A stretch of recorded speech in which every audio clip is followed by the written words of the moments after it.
محمدا رسول الله. Bismillahirrahmanirrahim. Assalamualaikum warahmatullahi wabarakatuh.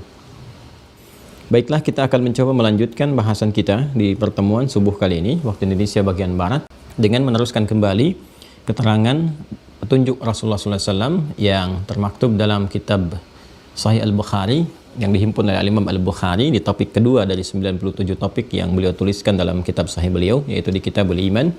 Dan ini menjadi bagian dari pelengkap sekaligus juga pedoman yang menyempurnakan pembahasan kita di penguatan akidah, khususnya di 6 simpul utama yang dikenal dengan rukun iman.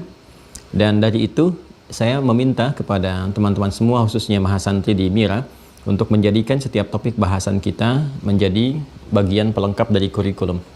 Anda sudah kami sampaikan tentang formulasi dari kurikulum kehidupan yang tertuang dari mulai bab akidah sampai dengan golnya ke akhlak. Mohon formulasi itu senantiasa dihadirkan, Anda buatkan sendiri senyaman mungkin seperti apa yang telah kami isyaratkan. Lalu bagian-bagian tertentu yang kami sampaikan dari pelengkap-pelengkap kajian, khususnya keterangan Rasulullah SAW, langsung dimasukkan ke dalam poin-poin yang menjadikan kita bisa maksimal dalam menghadirkan dan menguatkan cahaya iman kita. Di beberapa poin sudah kita hadirkan di pertemuan-pertemuan yang lalu. Kita sudah berlatih tentang bagaimana mengoptimalkan sikap malu sebagai pancaran dari keimanan kita. Malu agar tidak kita terjebak dalam perbuatan maksiat. Malu kalau tidak optimal dalam beribadah pada Allah Subhanahu wa taala, dan kita bisa terapkan itu prakteknya dalam membandingkan dengan orang-orang yang telah optimal ibadahnya, sehingga itu menjadi motivasi yang kuat bagi kita untuk meningkatkan ketakwaan kepada Allah. Kita juga sudah belajar bagaimana cara menjaga lisan, menjaga tangan, pun demikian juga dengan sikap berbagi. Lebih daripada itu, kita juga sudah mempelajari tentang bagaimana mendapatkan halawatul iman, kenikmatan iman, dengan 3 tips utama yang dicontohkan oleh kaum Ansar dengan detil-detil pembelajaran yang telah kita uraikan di pertemuan yang lalu. Saat ini kita akan masuki topik yang baru, teman-teman sekalian, yaitu keterkaitan dengan pembahasan yang lalu. Bagaimana saat kita konsisten menunaikan cara-cara detil-detil, kan, langkah-langkah supaya bisa menguatkan iman dan meningkatkan ibadah, saat yang bersamaan ada ujian-ujian besar yang bisa menggoncang bahkan sampai ke titik akidah, ya, titik keimanan, dan boleh jadi ada level-level tertentu yang kita sulit menghindar di dalamnya. Seperti apa cara mengatasinya? Nah, ini bab ini yang akan kita ulas di kesempatan kali ini. Sebelum masuk kepada babnya, izinkan kami merinci dulu beberapa bahasan yang kita telah uraikan supaya bisa optimal kita jalankan dalam kehidupan.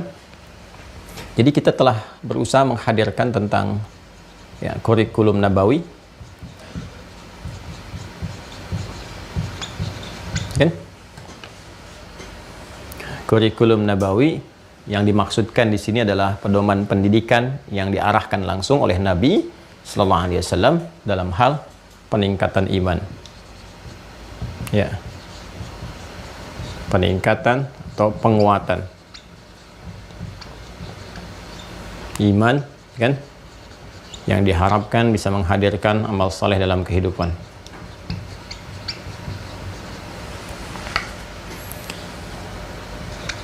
Ini Nabi sampaikan di hadis yang telah lampau. Bisa Anda kembali menyimak di pertemuan-pertemuan yang lalu, bahwa hal-hal yang terkait dengan iman itu sejalan dengan nafas kehidupan, ya. Jadi kalau usia seseorang ajalnya ditetapkan oleh Allah Subhanahu wa taala, apalagi umatnya Nabi Muhammad SAW, kan, kata Nabi kurang lebih antara 60 ke 70, sedikit yang melampaui itu atau bahkan tidak sampai ke situ, ya. Maka iman pun juga tingkatan-tingkatannya, kurikulum penguatannya itu ada lebih dari 60, antara 60 ke 70. Itu jadi memberikan kesan kepada kita bahwa sepanjang nafas, ya, masih dikandung badan, sepanjang hayat masih kita laksanakan dalam berkehidupan, maka demikian pula iman akan berjalan bersamaan dengan nafas-nafas kehidupan kita. Dalam bahasa simpelnya, jaga iman itu sampai kita wafat, sampai kita meninggal, ya kan? Karena iman harus terbawa dalam kehidupan kita sampai kita wafat dan kembali kepada Allah Subhanahu wa taala. Karena itu proses penguatan iman itu dilakukan sepanjang hidup. Ya, bukan kita merasa hari ini sudah kuat, sudah konsisten ibadah gitu kan, maka kita merasakan ya sudah selesai penjagaan akidah, tidak. Ya, karena nafas ini ya bid'un wa sittuna syu'batan, itu lebih daripada 60. Ini memberikan kesan kiasan kepada kita bahwa sepanjang usia kita, rentang usia kita yang rata-rata 60 ke 70 atau sedikit yang lebih daripada itu atau bahkan tidak sampai ke situ. Singkatnya, jaga, selalu berusaha menguatkan pokok-pokok keimanan kita sepanjang hayat masih di kandung badan, seiring dengan nafas yang kita hadirkan dalam kehidupan sesuai dengan ajal yang telah Allah tetapkan. Maka di sini nanti ada sifat haya, ya, rasa malu pada aspek-aspek yang positif, ya, al-haya. Wal haya su'batun, al-haya syu'batun minal iman. Kan ini al-haya, jadi ada al-hayat, ada al-haya. Al-hayat kehidupan, al-haya rasa malu yang mengiringi kehidupan kita, malu kalau berbuat maksiat, malu kalau tidak optimal untuk beribadah kepada Allah. Kemudian juga ini menjaga lisan, kan? Kemudian juga tangan sudah kita hadirkan. Kemudian juga di sini berbagi dalam kebaikan,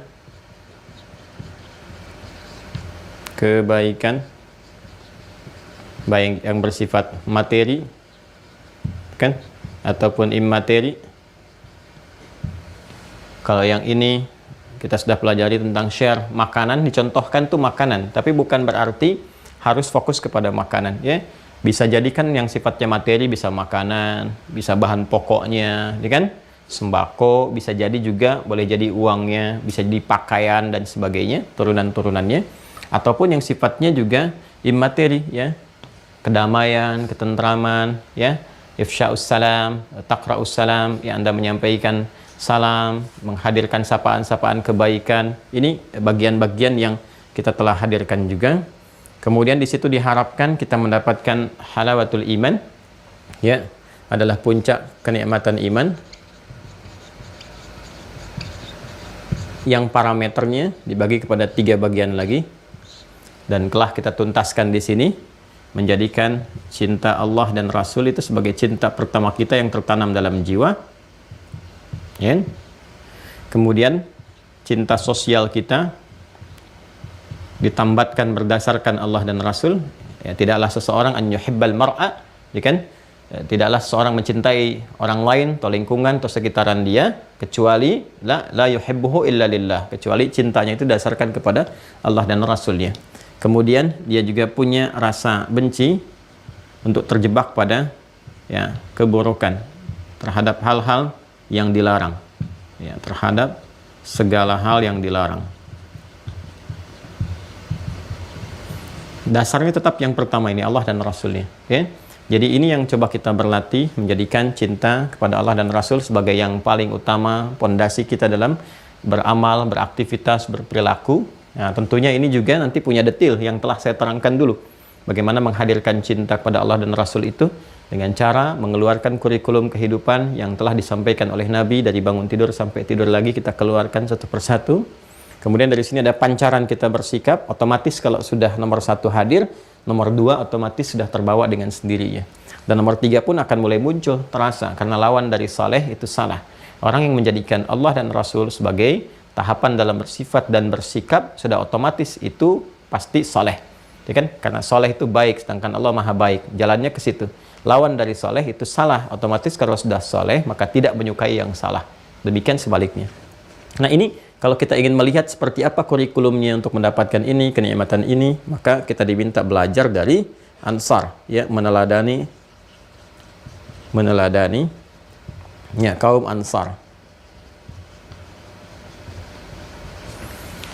Nah, kita telah belajar sampai saking pentingnya ini untuk menguatkan iman, sampai Nabi mengatakan kalimatnya ayatul iman hubbul ansar. Di antara tanda-tanda yang mampu menguatkan iman, menjalin kekuatan cinta kepada Allah dan Rasulnya adalah mencintai ansar. Sedangkan cinta itu menghadirkan rasa mengikuti kepada apa yang dicintai, gitu kan? Dan menyenangi segala yang terkait dengan yang dicintai itu.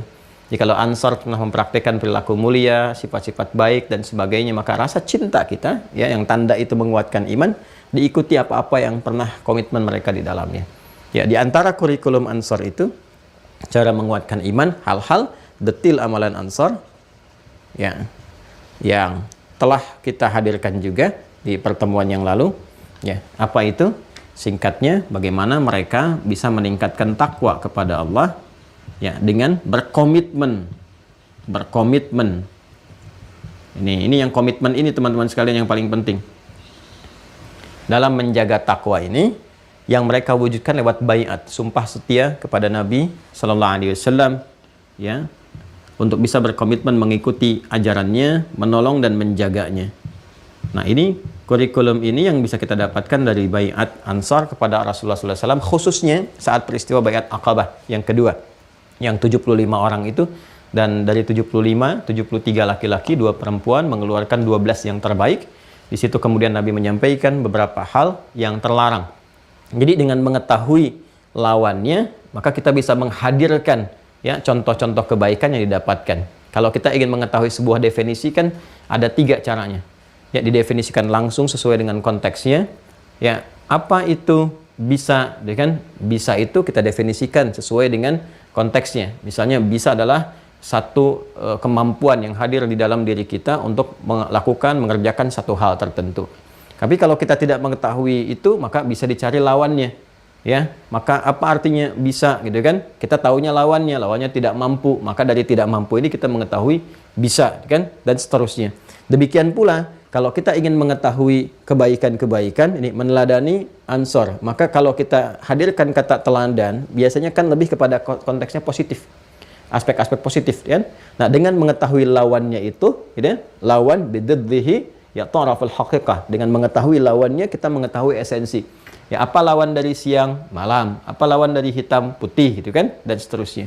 Maka di sini Nabi sallallahu alaihi wasallam menghadirkan hal-hal yang diharamkan itu untuk menunjuk pada 2 hal sekaligus. Satu, mengetahui lawannya, yang kedua menghadirkan bahwa ini benar-benar yang harus dihindari, hal-hal pokok ini. Ya, baik itu syirik, ya. Kemudian juga ya pencurian, kan mengambil hak orang lain dengan hal yang tidak dibenarkan, mencuri, membunuh, kan, zina, masuk buhtan di sini, ya, perdukunan, ya, dan maksiat pada umumnya. Nah, kemarin kita sampai di pembahasan ini. Jadi kalau kita ingin mendapatkan kenikmatan iman, kan, di antara kurikulum nabawinya, Masya Allah, terperinci sekali. Ini yang paling pokoknya nih. Jaga iman itu sepanjang hayat, sepanjang hidup. Perhatikan cara kita memahaminya ya. Perhatikan baik-baik. Kalau kita ingin selamat, mendapatkan rahmat Allah, kan di kurikulum kehidupan di ujungnya, yang pernah saya tuliskan, saya buatkan, kan ujungnya rahmat Allah kan. Baik berkah di dunia, ataupun saat selamat di akhirat, kan. Selamat saat di akhirat. Maka kembali, jaga iman. Bagaimana menjaganya? Sepanjang kehidupan. Isyaratnya bid'un wasittuna syu'batan. Kan lebih daripada 60 cabang. Sedangkan usia kita pun rata-rata lebih daripada 60. Baik sampai ke 70 atau lebih, atau bahkan boleh jadi kurang daripada itu. Ya, dari sini dalam menjaga itu ada poin-poinnya. Ini kita tunjukkan 1, 2, 3, dengan 4, ya, kemudian 5. Dari sini dari 5 ini pun kalau kita ingin maksimal mendapatinya, terus berlatih dengan baik, dapat kenikmatan iman. Lalu tidak berhenti sampai situ. Ini contohnya. Kan? Contohnya ini. Kalau kalian bisa dapatkan contoh ini, maka kehidupannya akan nikmat luar biasa seperti orang-orang dulu nikmat. Dan kenikmatan itu menebarkan aura positif bagi lingkungan. Bukankah interaksi antara Ansor dengan Muhajirin ketika ditempa ya dengan simpul iman yang kuat, Muhajirin 10 tahun ditempa oleh Rasulullah sebelum hijrah. Ya kan? Dikuatkan bagaimana akidahnya, kekuatan kebaikannya. Ansor juga belajar sebelum Nabi datang. Ya, mereka ada orang yang datang duluan, berbaiat kepada Rasulullah, menebarkan aura positif. Setelah dilatih sedemikian rupa, begitu Nabi hijrah, dipraktekkan semuanya. Apa yang terjadi? Bukankah dari Yathrib menjadi Al-Madinah, Al-Munawwarah? Ya, suasananya kota penuh dengan peradaban, yang konflik bisa selesai. Kan? Kemudian resesi bisa teratasi, ekonomi jadi membaik, pancaran peradabannya semakin kuat. Jadi menghadirkan suasana kebaikan yang luar biasa. Kalau Anda cari orang jujur ada di situ, paling dermawan ada di situ, senang membantu ada di situ. Maka semuanya bercahaya. Suasana kota yang bercahaya disebut Al-Madinah, Al-Munawwarah. Dan sampai sekarang kisahnya abadi dan keteladannya pun abadi. Bukan sekedar kisah. Karena ada kisah-kisah yang abadi, tapi keteladanannya terhenti. Ini berbeda. Ya, keteladanannya abadi sehingga dia tidak hanya menghadirkan sebuah kisah yang menjadi tontonan, tapi menjadi kurikulum yang dihadirkan sebagai tuntunan.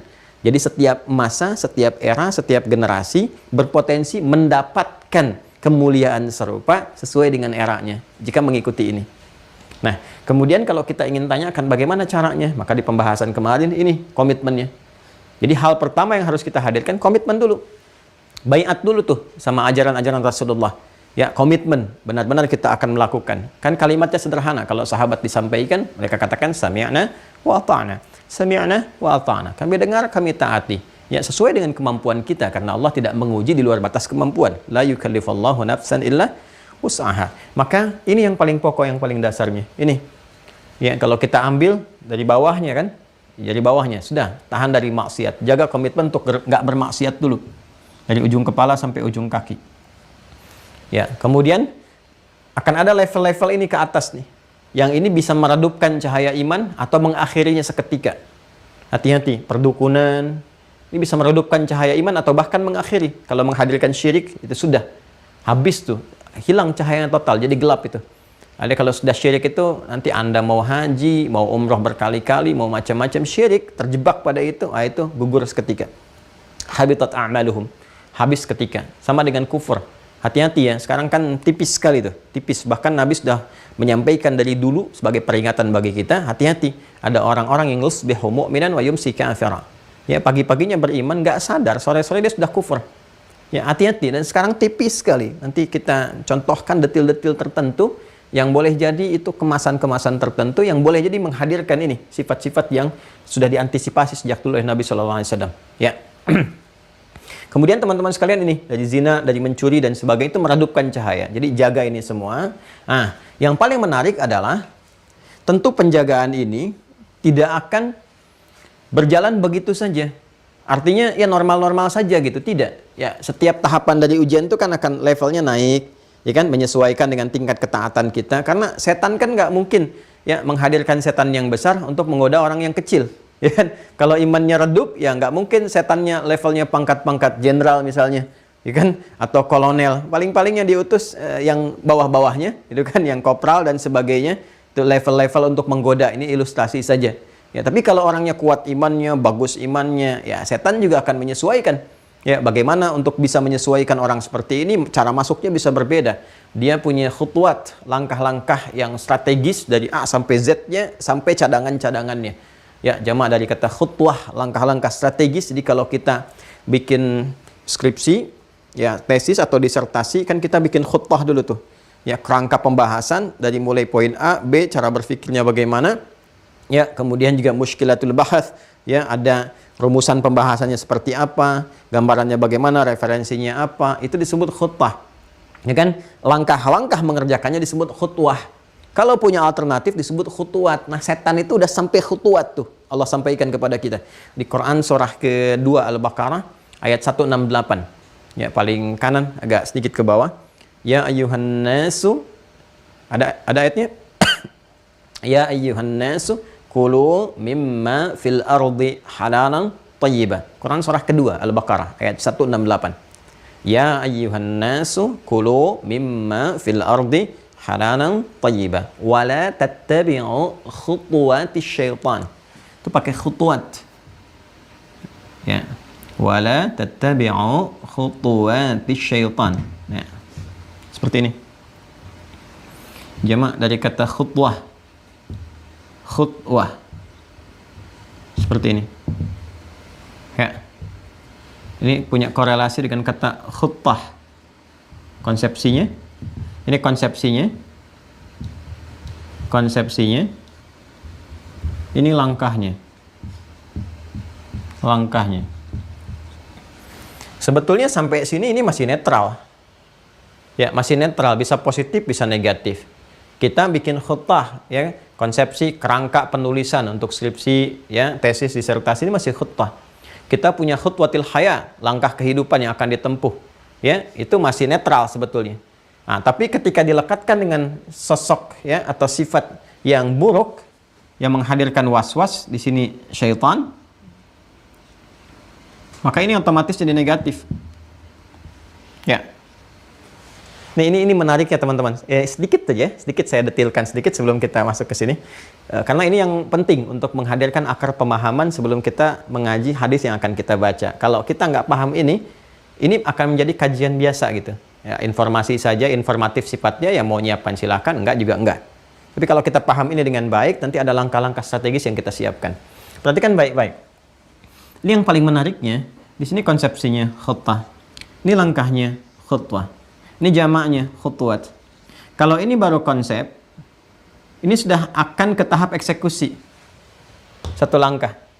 Tapi kalau dijamakkan khutbah menjadi khutwat, maka ini langkahnya sudah bukan satu langkah lagi, sudah dengan alternatif, dengan cadangan dan sebagainya.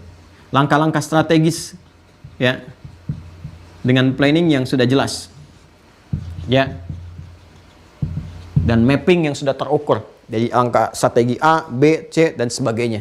Ya. Nah, ini jamaknya, khutwat. Nah, Allah Subhanahu wa Ta'ala menghadirkan strategi setan untuk menggoda anak cucu Adam dan memalingkan mereka dari misi utama sebagai khalifah di bumi untuk beribadah kepada Allah Subhanahu wa Ta'ala dengan was-was yang dihadirkan, dibisikkan kepada jiwa anak cucu Adam. Itu langkah strategi setan itu disebut langsung oleh Allah dalam Al-Quran dengan kata khutwat, bentuk jamak. Memberikan kesan bahwa setan itu ya dalam menggoda dia punya langkah-langkah strategis, punya planning. Ya, yang penting bagaimana caranya hamba bermaksiat. Itu targetnya. Ini yang saya kotak ini. Yang kita dilarang ya oleh agama, berkomitmen untuk meninggalkan ini bahkan lewat lisan Nabi. Ketika Anda ingin mendapatkan halawatul iman, komitmen pertamanya jangan maksiat. Nah, setan ingin mengarahkan manusia pada ini supaya bermaksiat. Karena kan ini kontra nubuwah, ya kan? Kontra nubuwah. Di Adam diturunkan membawa risalah kenabian, nubuwah, diteruskan nanti oleh anak cucunya dengan risalah, rasul. Kontranya kan iblis, turunannya setan. Dia harus kontra terus. Jadi kalau ini dilarang, dia harus kerjakan. Jadi dia itu al-amru bil munkar, an-nahyu anil ma'ruf. Sebaliknya, risalah yang datang lewat kenabian, al-amru bil ma'ruf yang baik-baik, nahyu anil munkar. Ya, jadi ketika dilarang berbuat maksiat, langkah-langkah di setan bentuk adalah bagaimana caranya supaya maksiat. Ini poinnya. Ya, karena itu dia akan membuat sekian langkah alternatif-alternatif. Yang penting bagaimana caranya maksiat. Yang tadinya mau mencuri, gitu kan? Pagi-pagi mau mencuri nih. Bahkan dini hari udah mau disiapkan, mau masuk ke satu rumah misalnya, diprovokasi oleh setan. Dengar azan dapat hidayah, Allahu Akbar, Allahu Akbar. Aduh, sudah azan nih, gitu kan? Nggak jadi itu, karena kan ketika azan dalam hadis disebutkan, setan-setan kan berlari. Fafaras syaitan wa alaihi dhurat, gitu kan? Dia berlari sambil terbirit-birit, gitu kan? Nah, cuman kan setelah adzan dia balik lagi. Jadi begitu dengar nggak jadi nih. Ya, bagi setan nggak jadi, itu bagi dia gagal. Ya, karena itu ketika selesai dia masuk lagi, udah nggak mencuri nggak apa-apa, yang penting lempari aja. Kan? Lempari aja. Ya, mau dilempari, ada orang mau ngelihat, lari terbirit-birit lagi. Nah, yang penting jelek-jelekin aja, bikin hoax tentang dia, burukin dulu. Ya, gimana caranya supaya maksiat aja? Atau kadang levelnya dinaikin. Dari mulai nodong, masuk ke angkot, pengen tujuannya nodong, pengen dapat sesuatu, itu kan tiba-tiba bisa dinaikkan levelnya. Ya, bisa menusuk, kemudian membunuh, melempar, macam-macam dan sebagainya. Nah, ini yang penting maksiat bagi setan itu. Ini langkahnya sudah disesuaikan. Dan ini dia persoalannya. Dia kan menempel terus di fujur itu. Ya, menempel. Jadi, tahu apa yang ada dalam fujur, yang masuk apa, yang dipengaruhi apa. Berdasarkan kualitas yang ada di sifat fujur itu, dia masukkan tuh hal-hal godaan-godaan sesuai dengan keadaan-keadaannya. Jadi dari mulai yang masuk ke fujur itu kan dari indera luar kita, dari mata, ya, pandangan, telinga, pendengaran, itu kan. Kemudian yang kita rasakan, ini kan masuk seperti saya sampaikan kemarin, dari mulai organ fisik, terus masuk ke akal, dicerna kan, tembus lagi ke dalam jiwa takwa. Coba lihat di rekaman yang lalu ya. Nah, jiwa takwa itu kan ke sini, di nafas takwa. Nah, atau ke fujur. Kalau yang dilihat ini maksiat, di takwa ini kan taat, ya. Kalau yang dilihatnya maksiat, hal yang tidak bagus, ya. Makanya kalau ada pandangan ngelihat sekelebat itu kan kata Nabi langsung palingkan kan. Amalan dari Quran surah ke-24 An-Nur ayat 30 dan 31. 30 untuk laki-laki, 31 perempuan. Segala palingkan supaya tidak hadir di memori, diikat oleh akal. Ya, karena konsepsinya begini, begitu terlihat atau terdengar, kan ini diikat dulu oleh akal. Data jadi informasi. Kalau sudah diikat oleh akal, diikat ditembuskan ke sini. Sepersekian detik. Kalau masuk ke takwa, jadi manfaat, jadi taat. Tapi kalau yang dilihatnya kemudian maksiat, kan nggak bisa tembus ke sini. Karena berbeda sifatnya, keadaannya. tembusnya ke sini. Nah, ke sini ketika diikat, ini terekam. Kan setan masuknya was-wasnya ke sini. Ya. Nyambung nih, terekam. Setan tahu nih. Rekaman yang masuk ke database-nya itu dia tahu nih yang ada di Fujur itu apa. Yang masuk ke sini lewat telinga, lewat pendengaran. Makanya kalau masuk sekali aja ke sini sesuatu yang salah, akan diteruskan ke sini jadi pengetahuan, ya supaya terekam di memorinya terus-terusan untuk melihat lagi. Was-wasnya di berbagai arah nanti. Dari mulai sudurnya. Dari sini naik nafas ke kolbu, ya, kemudian kolbu ke sudur, keluar, dieksekusi oleh bagian terluar tubuh kita secara fisikal. Nah, ini yang direkam oleh setan terus supaya diingat lagi. Makanya kalau sudah masuk ke memori kan terus diingatkan. Kalau jiwa takwanya tidak kuat, maka terus akan didorong. Coba lihat lagi yang kemarin, ya kan? Gak apa-apa kan kalau sekali nggak sengaja. Coba dengarkan lagi kisah ini. Kayaknya enak kumpul-kumpul, ya, dengarkan ini, dengarkan itu. Hadirnya maksiat. Ini langkahnya. Ya, dan dia akan menyesuaikan. Orang yang taatnya bagus, digodanya kadang-kadang lewat ibadah lagi. Kadang-kadang bisa lewat ibadah lagi. Ya, ayo sudah haji, suruh haji lagi. Enak kan haji, haji lagi gitu kan. Nah, sementara ibadah yang prioritas yang ada di sampingnya, boleh jadi ada yatim yang butuh perhatian, saudara yang belum SPP, yang belum macam-macam dan sebagainya. Ini dijauhkan informasinya. Ya, atau bahkan ketika tahu pun disopotkannya kepada ibadah dia secara individual tanpa memperhatikan yang paling pokok di sekitarannya. Boleh jadi demikian. Ya. Nah, ini konsepsinya teman-teman sekalian. Ya, jadi ini gambaran. Kalau diikuti ini khutwat, jadi khata. Tuh lihat ya rangkaian katanya ini. Ya, rangkaian katanya. Khata'un. Kalau banyak dilakukan, ya, perbuatannya nanti akhta. Kalau diikuti jadi salah, yang mengikutinya perbuatannya jadi akhta. Ya, akhta'a yukhti'u. Perhatikan ya. Awas nih. Ini konsepsinya khutbah. Ini langkahnya khutbah. Jamaknya khutwat. Kalau diikuti langkah setan bermaksiat ini jadi kesalahan, khata. Baik ya. Saya bicara sifatnya salah, perbuatannya disebut su namanya. Ya kan? Innan nafsa la'ammaratum bisu, seperti pernah saya terangkan. Perbuatan dari kesalahan ini disebut akhta'a namanya. Ya, khata, akhta'a. Kalau banyak dikumpulkan, khata banyak dikumpulkan, nih jadi khataya.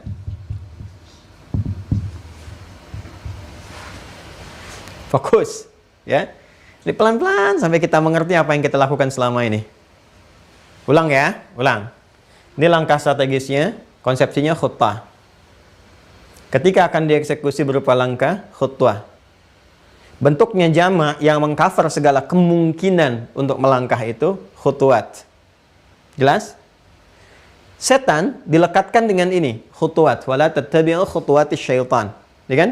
Ini. Jadi setiap satu setannya kan jama' dari setan syaitan. Anda bayangkan, wala tattabi'u khutuwatis syaitan. Ketika disebutkan satu setan aja udah mengcover semua langkah ini. Ya. Jadi karena dia tadi saya katakan, dia merekam semua database keburukan-keburukan dan menyiapkan langkah-langkah sesuai dengan data ini. Setiap satu setan ya, yang mendampingi manusia itu tahu itu karakteristiknya. Jadi setiap satunya udah punya berbagai langkah. Kalau diikuti, keluar kesalahan, khata. Sudah? Baik ya, perbuatan yang mengikuti ini disebut akhta. Awas, hati-hati ya. Baik, kalau diikuti terus-menerus, mengeluarkan bentuk jamak dari kata khata, khataya namanya. Jelas? Baik, sampai nanti dibikin lupa kita dengan ketaatan-ketaatan. Ya. Jadi kalau teruskan salah, dibuat lupa dengan yang benar.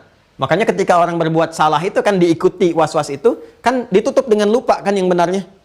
Ya, maaf, dia tahu korupsi itu salah. Tapi ketika dia korupsi, dia lupa bahwa itu salah. Dibikin ditutup ya, dihilangkan gitu. Menutup sesuatu supaya lupa disebut nasya namanya.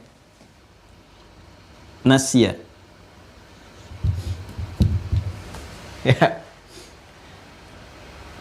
Dia salah, akhta'a. Dia lupa, nasya.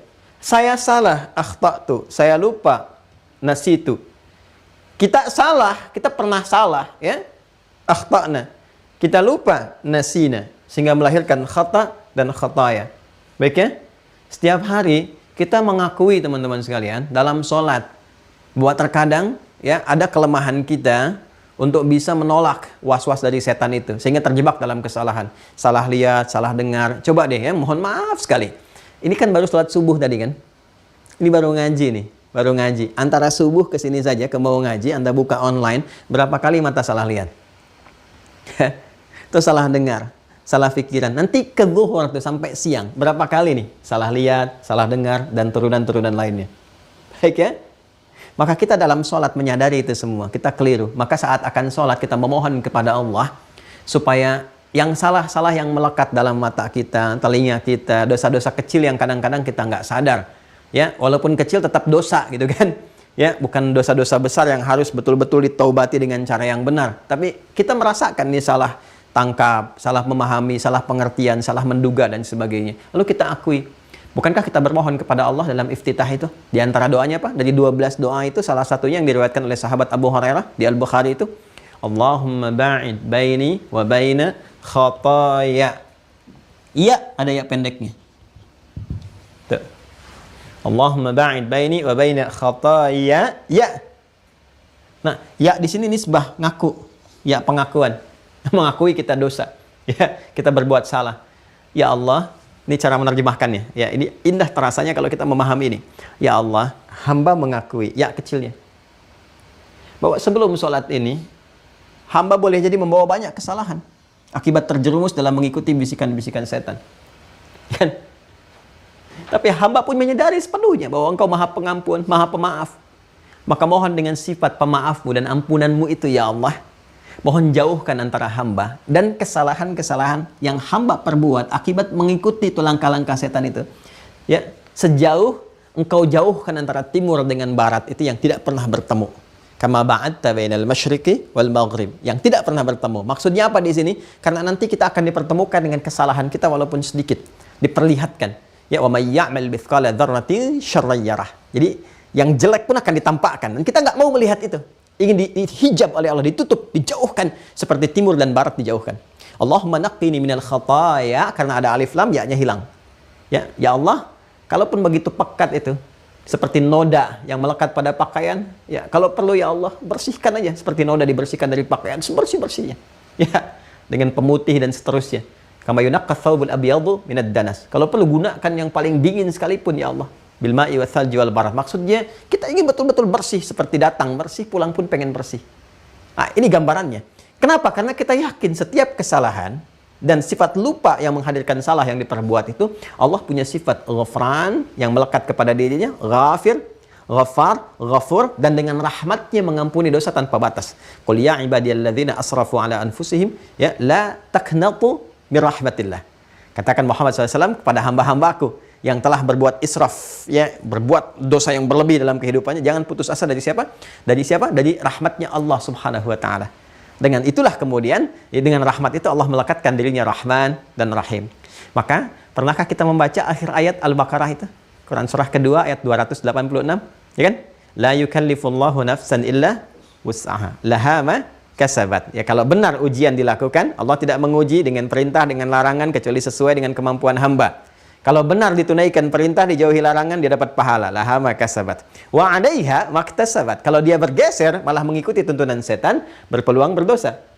Ya, maka sebelum dosa itu kemudian terbawa sampai ke akhirat, hapuskan dengan bermohon kepada Allah. Rabbana la tu'akhidna in nasina. Ini, nasiya. Au akhtana. Jelas? Ya kan? In nasina au akhtana. Ini. Rabbana ولا تحمل علينا إصرا كما حملته على الذين من قبلنا ربنا ولا تحملنا ما لا طاقة لنا به واعف عنا العفو واغفر لنا غافر غفار dan غفور warhamna rahim rahman anta maulana fansurna 'alal qaumil kafirin. Ini gambarannya teman-teman sekalian. Jelas ya? Nah, ini saya ingin berikan gambaran bagaimana langkah-langkah strategik yang disiapkan oleh setan untuk menggoda setiap anak cucu Adam agar dia bergeser dari ketaatan kepada apa? Maksiat. Nah, ada kalanya seperti kita bahas terdahulu, setan tuh nggak langsung masuk kepada diri kita secara pribadi. Ya, dia kan punya 3 cara. Pada diri kita langsung, dibisikkan pada jiwa lewat fujur itu, was-was. Kalau nggak tembus itu, lewat sekitaran yang terdekat. di keluarga misalnya siapa, seperti kisah Nabi Ibrahim itu kan, yang dari situ melahirkan syariat lontar jumrah. Ketika akan menunaikan syariat perintah Allah ya untuk menyembelih, menghadirkan risalah kurban itu, yang dicontohkan pertama melalui putranya yang diganti kemudian ya sebagai gambaran wujud ketaatan dulu ya kan. Ya, mau nggak nih menghadirkan cinta kepada Allah lebih dibandingkan dengan cinta terhadap apapun. Dikerjakan oleh Nabi Ibrahim ya atas motivasi supportnya juga dan kekuatan Nabi Ismail alaihissalam. Ya setelah itu apa yang terjadi? Yang terjadi diganti kan ya dengan satu hewan kibshin azim ya, kibas yang besar, sembelihan yang besar menunjukkan kualitas terbaik kalau kita mau berkorban. Ya, tapi prosesnya tidak hanya semudah langsung korban begitu, tidak. Ke Nabi Ibrahim dulu, kan? Kuat beliau datang ke terdekatnya, ya ke istrinya dulu, ya Sayyidah Hajar, digoda, dikuatkan lagi, lontar lagi kan, ke yang paling jauh ke Ismailnya dan seterusnya. Ya. Maka demikian adanya 3 langkah itu ditempuh. Kadang-kadang kita sudah kuat, keluarga dekat kita kuat. Persoalannya adalah lingkungan sekitaran. Ini dibuat kompleks di situasinya. Kita pribadi sudah baik menjaga ketaatan, keluarga sudah kita jaga, tapi kita tempat tinggal, ya tempat kita menetap, kita, keluarga kita, tempat tinggal kita, setan masuk mengakumulasi yang ini, digoda bahkan dengan segala perangkat kehidupannya. Jadi mulai apa yang kita saksikan dari orang-orang berinteraksi, perilaku mereka, bahkan perangkat-perangkat hidup yang sudah ada, ya. Ini semua yang kita interaksikan dalam kehidupan kita bersama keluarga ini sudah mulai mengganggu nih. Bukan hanya menghadirkan satu jenis maksiat, tapi mengakumulasikan ini. Syiriknya udah banyak, mencuri di mana-mana, ya kan? Membunuh seenaknya untuk mendapatkan apa yang diinginkan, menyingkirkan, menyungkurkan, ya perdukunan di mana-mana, menyebar sedemikian rupa, seakan kembali ke masa jahiliyah bahkan lebih parah dibandingkan dengan itu. Ya, saya sering gambarkan Fir'aun itu se-Fir'aun-Fir'aunnya, dia bunuh anak itu, setiap yang lahir, kalau lahir laki-laki dia eksekusi, kalau dikhawatirkan terjadi seperti yang dukunnya pernah ramalkan, bahwa akan ada satu anak yang menghancurkan kerajaannya, lalu dari situ justru setan masuk untuk memprovokasi. Alih-alih mendapatkan hidayah, tapi karena lewat dukun, ya jadi sesuatu yang buruk akhirnya. Jadi setiap ibu yang mengandung, dampingi. Ada yang mengawasinya, ada intelnya sekaligus algojonya. Begitu lahir kelihatan laki-laki langsung disembelih di hadapan ibu yang baru melahirkannya. Itu gambaran di Quran surah kedua Al-Baqarah ayat 49. Kalau perempuan masih diberikan kesempatan, silahkan hidup. Wa yastahyuna nisa'akum, silahkan. Ya. Wa idh najjaynakum min ali fir'auna yasumunakum su'al 'adzab yudzabbihuna abna'akum wa yastahyuna nisa'akum. Jadi Fir'aunnya ya bertindak seburuk-buruknya, sekejam-kejamnya. Tapi di antara kekejaman yang terjadi pada yang bersangkutan itu dan koleganya, dia masih membiarkan yang perempuan hidup. Jahiliyah sebaliknya. Jahiliyah sejahiliyah-jahiliyahnya, tungguin dulu sampai lahir. Kalau lahir perempuan, dilawan dari Fir'aun itu jahiliyah. Ya, umatnya Abu Jahal dan kawan-kawannya itu.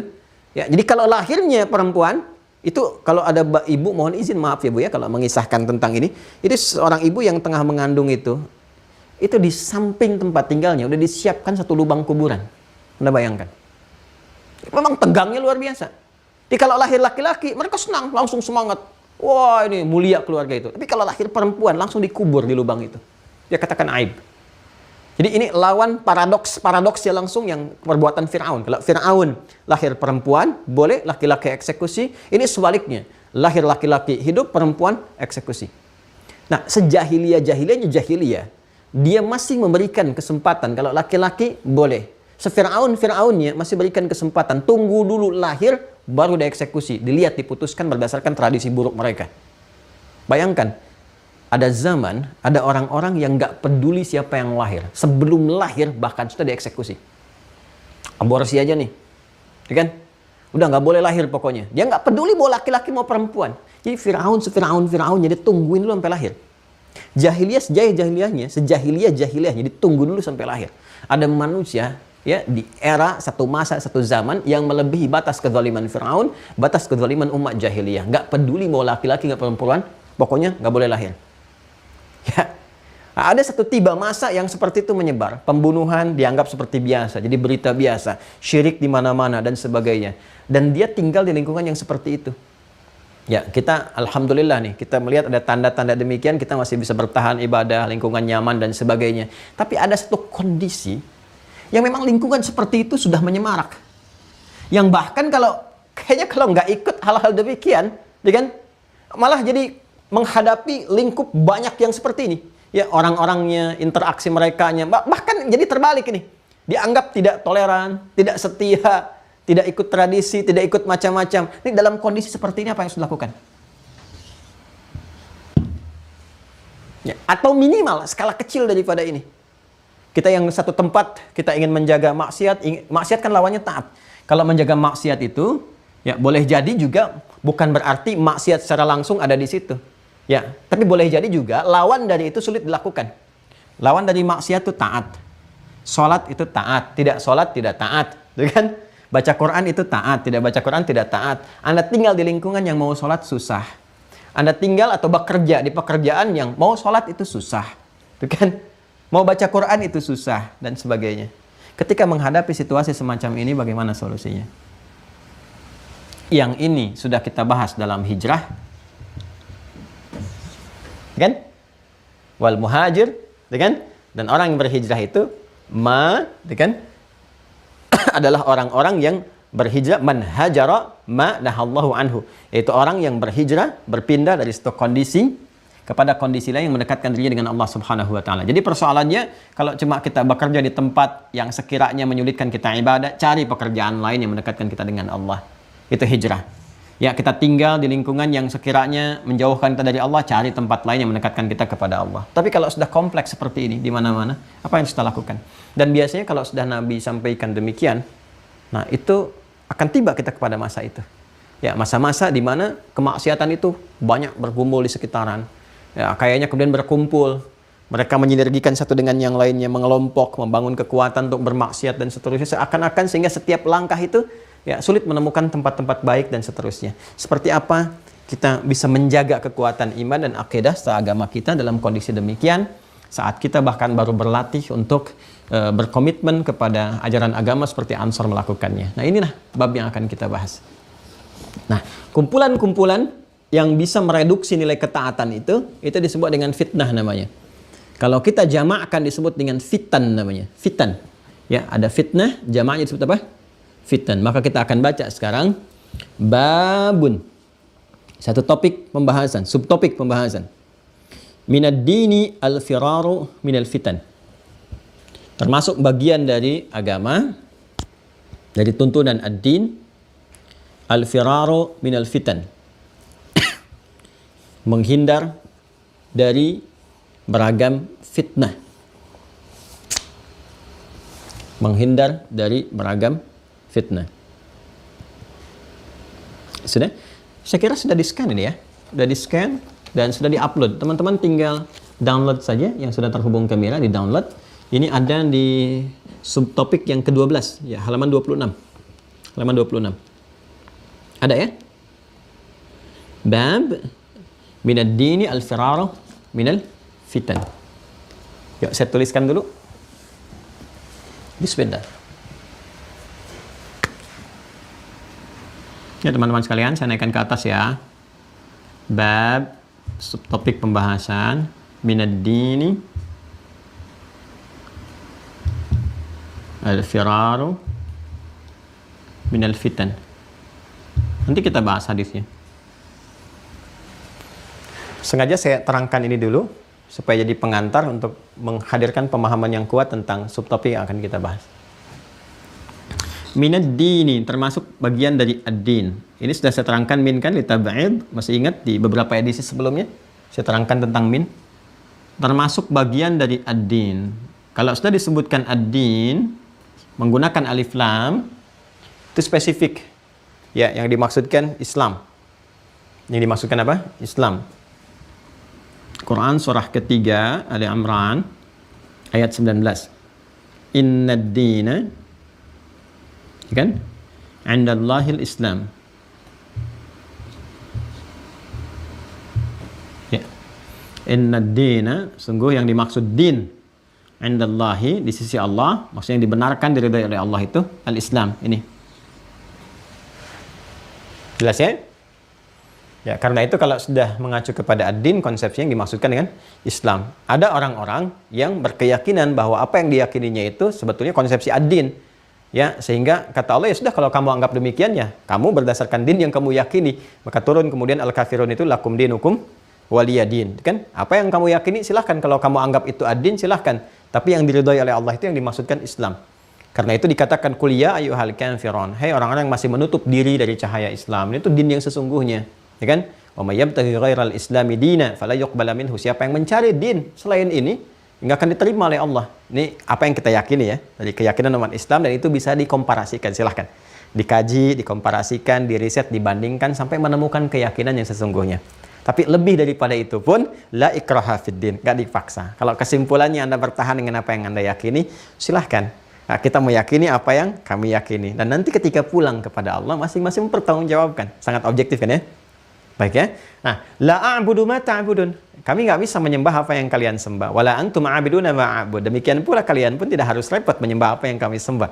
Dan puncaknya apa? Di akhir ayatnya lakum dinukum. Kalau kau menganggap itu adalah ad-din yang kamu yakini, silahkan sepenuhnya, ya kan?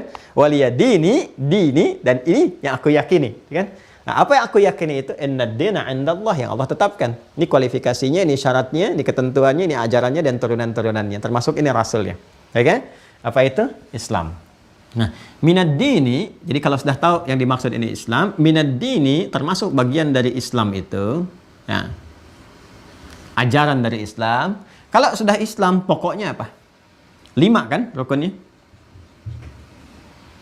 Dan 5 ini dibagi 2 kan? Imma itu akidah, terkait dengan aspek keimanan. Kalau sudah akidah kan simpul iman. Ya. Yang dibuka dengan lisan kalimat syahadatain, asyhadu an la ilaha illallah wa asyhadu anna muhammadan rasulullah, syahadatain. Ya kan? Coba lihat urutannya supaya sistematis pembahasannya. Minad dini termasuk bagian dari ad-din. Ad-din itu apa? Islam. Dalilnya ini Quran surah 3:19. Innad dina 'indallahil Islam. Berarti ini diartikan termasuk bagian dari Islam. Ya kan? Islam itu simpulnya 5 pokoknya. Dan ini dibagi 2. 1 akidah simpulnya. Berupa apa? Keimanan. Wujudnya apa? Syahadatain. Asyhadu an la ilaha illallah wa asyhadu anna muhammadan rasulullah. Asyhadu an la ilaha illallah. Syahadatnya menetapkan Allah sebagai Tuhan, ya kan? Yang layak dipertuhankan satu-satunya saja dan disembah. Nah, untuk asyhadu an la ilaha illallah ini butuh ilmu. Apa ilmunya? Quran surah ke-47 ayat 19. 47 ayat 19. Tuh lihat tuh. Ini bukan satu kebetulan, otak-atik dan sebagainya. Perhatikan, memang urutannya begini. Ini yang menerangkan ad-din. Surah 3 ayatnya berapa? 19. Ini ke Islam. Pokoknya apa? Akidah iman, kan? Akidah imannya apa? Turunan ke bawahnya syahadatain, asyhadu an la ilaha illallah wa asyhadu anna muhammadan rasulullah. Untuk menetapkan Allah sebagai Tuhan lewat risalahnya Nabi Muhammad. Lihat di surah ke-47, surahnya Nabi Muhammad. Ayatnya 19 untuk menetapkan ini. Ya, untuk mengetahui menetapkan Allah harus pakai ilmu. Fa'lam annahu la ilaha illallah. Ini menunjukkan ilmunya. Ilmu. Di sini muncul ilmu akidah, ilmu tauhid. Fa'lam, maka mesti mengetahui, ya kan? Mesti cari ilmu untuk menetapkan dengan kuat, dengan kokoh pada jiwa kita, la ilaha illallah, bahwa tidak Tuhan yang layak disembah dan diibadahi, ya kan, dipertuhankan kecuali hanya Allah saja. Di antara turunan ilmu ini, berarti kan harus menghadirkan informasi untuk menguatkan akidah itu. Keimanan itu kita belajar. Di antara pelajaran ini subtopiknya ke atas. Ya, nanti yang ininya yang satu lagi ke sini adalah syariat. Ya. Syariat jalan untuk kita menuhankan Allah, untuk menyembah. Karena itu ketika masuk kepada aspek syariat, wujudnya adalah berupa ibadah. Di sini ada sholat yang pokoknya, ada zakat, kan? Ada puasa, ada haji dan umrah puncaknya. Ya, di sini. Nah, jadi kalau kita katakan minad din, min itu kan tab'id, sebagian. Ya, ad-dinnya itu Islam. Islam kualifikasinya bagi 2. Kalau nggak akidah, syariat. Ini termasuk yang mana nih akan disampaikan ini? Apakah termasuk yang akidah atau syariat? Itu maksudnya. Minad dini as-shalah. Karena itu salat imaduddin. Termasuk bagian dari Islam, salat. Ya, karena itu sholat tiangnya agama, as-salatu imaduddin. Termasuk bagian dari ad-din, zakat. Termasuk bagian dari ad-din, siyam, puasa, al-hajj, wal umrah. Kalau ini bagian yang mana yang mau dibahas? Apakah bagian syariat atau bagian akidah? Karena Al-Imam Al-Bukhari menempatkannya dalam Kitabul Iman, maka yang dimaksudkan minad-din di sini adalah bagian yang ini yang pokok. Ya, kan pembahasannya di Kitabul Iman, berarti di sini, di akidah. Kalau sudah masuk akidah, berarti masuk pondasi. Bangunan semewah apapun, kalau pondasinya salah, runtuh bangunannya. Bangunan setinggi, sebagus apapun, kalau pondasinya lemah, diterjang badai, habis. Ada angin, habis. Mau puyuh, mau topan, mau macam-macam, habis. Runtuh. Maka yang paling menentukan itu ininya, akidahnya, pondasinya. Bangunan Islam, kita punya bangunan namanya Islam. Ada pondasinya disebut dengan akidah. Di pondasi ini baru bisa dibangun tiangnya, salat. Imaduddin. As-salatu imaduddin. Ini tiangnya nih. Bangunan Islam kita ini kita membangun, ya. Dibangun di dunia, dapat bangunan istana di akhirat nanti. Karena itu kita membangun tiang-tiang kita dengan salat rawatib misalnya. Man shalla itsnatai asyrata raka'atan, siapa yang salat 12 rakaat fi yaumin wa lailatin, siang dan malam, itu kan mengiringi salat fardunya. Ya, banallahu lahu bihinna baitan fil jannah. Dengan amalan itu dibangunkan oleh Allah nanti, diberikan maksudnya hadiah, ya, satu tempat istana di surga nanti. Jadi kita membangun dengan amal kita itu, amalan-amalan keislaman kita, bangunan kita di surga untuk mendapat rahmat Allah. Pondasinya apa? Akidah. Jadi kalau pondasi ini kokoh, maka tiang salat akan kokoh. Ya, zakat atap-atapnya akan kokoh. Dinding-dindingnya lewat puasa akan kokoh. Disempurnakan lewat haji, dihiasi dengan tampilan-tampilan akhlak, indah bangunan itu. Inilah Muslim. Muslim itu orang yang punya bangunan ketaatan. Punya bangunan ketakwaan. Pondasinya ini. Sekarang serangannya masuk ke sini nih. Nih, langsung. Syirik itu nyerangnya ke sini. Ya, syirik itu nyerangnya ke sini, bukan ke sini. Ini kalau yang diserang ke sini, ini masih kokoh. Ini gampang sekali, tiang-tiang akan ikut kokoh. Jadi kalau ininya kuat, ya akan lemah serangan ke sini. Mau nyerang lewat sholat juga, diabaikan, udah. Tetap aja konsisten sholat. Ya, mau nyerang dengan kesibukan juga masih bisa diatur, masih sholat. Mau nyerang ke zakat masih disiapkan, malah nambah ke infak, kan? Mau nyerang ke puasa, ke Ramadan dipaling-palingkan, malah nambah dilatih dengan puasa sunnah. Tapi kalau ini yang sudah dihantam dengan kesyirikan, dimasukin was-was, dengan itu isu kesamaan beragama menuju pada Tuhan yang sama, cuma caranya beda-beda, ini mulai akan goyah ke atasnya. Makanya azannya pindah ke tempat ibadah yang lain, salawatannya pindah ke tempat ibadah yang lain. Baca Qur'annya dibaca dengan bukan dengan pondasi bacaan yang baik. Ya, saya pernah bahas di pertemuan lalu. Ini jahiliyah, jahiliyahnya nggak pernah baca Qur'an dengan langgam-langgam yang mereka gunakan untuk musik puisi. Ya, mereka punya langgam, itu langgam musik. Ya, langgam musik syair, musik qasidah. Ya. Saya bisa terangkan karena kita belajar ini. Ya, kurikulum ini. Jadi qasidah disebut qasidah itu kalau terdiri dari 7 bait. Ya, bait syair. Sedangkan syair nanti, ya, dalam setiap baitnya nanti ada 2 bagian. Sadrul bait bagian pertama, ajazul bait. Ya, dengan bagian jawabnya, jawabul jawab, bagian pertama dijawab oleh jawaban yang kedua. Kifana min dzikra habibin wa manzili bisaktil wa bainad dakhuli fahaumali. Di sini, di sini. Di bawah ke nazam juga begitu. Kalamun lafdzun mufidun kastaqim wasmun wa fi'lun thumma harfunil kalim. Im di bawahnya. Nyambung semua. Ya, jadi nanti ada bahrnya, rumusannya disebut dengan tawil. Nanti ada rumusnya tawil. Tawilun lahu dunal bukhuri fadailu, fa'ulun mafa'ilun, fa'ulun mafa'ilu. Rumusnya tawilun, itu fa'ulun mafa'ilu, fa'ulun mafa'ilu. Itu tawilun lahu dunal bukhuri fadailu. Ya, rumus tawil itu selain bab-bab yang lain, selain rumus yang lain, ya, maka dia punya bahar khusus, punya formulanya. Tawilun mafa'il, fa'ilun mafa'ilu, fa'ilun mafa'ilu. Ya, rumusnya harus fa'ilun mafa'ilu, fa'ilun mafa'ilu.